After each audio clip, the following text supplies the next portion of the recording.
Les sourires sur les visages des ministres dissimulaient mal une multitude de tensions et de désaccords parmi les 19 économies les plus puissantes du monde, plus l'Union européenne.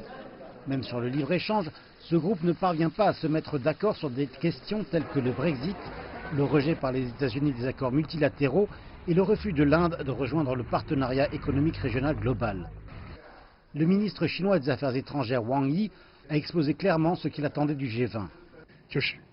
S'opposer à l'unilatéralisme, s'opposer au protectionnisme, maintenir un système de libre-échange et promouvoir conjointement une réforme du système de gouvernance mondiale dont l'OMC, pour mener des réformes raisonnables, sont conformes à la politique de la Chine. Il y a au moins eu un accord dans une certaine mesure sur la nécessité de réformer l'OMC afin de renforcer sa capacité à résoudre les différends commerciaux, même si la réunion du G20 n'a pas accouché d'un communiqué commun. Wang Yi restera pour participer à des entretiens bilatéraux et présider une première réunion sur un nouveau mécanisme afin de renforcer les échanges de peuple à peuple et la coopération avec le Japon.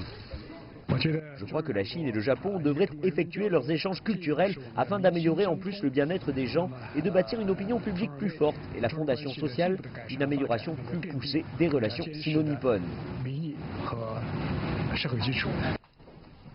Le Japon cherche aussi à apaiser son différend avec la Corée du Sud. Le Japon et la Corée du Sud se sont mis d'accord pour organiser un sommet le mois prochain pour discuter de l'utilisation du travail forcé par le Japon en temps de guerre dans la péninsule coréenne. Le ministre japonais des Affaires étrangères a reconnu samedi que cette question était au cœur des problèmes dans les relations entre le Japon et la Corée du Sud.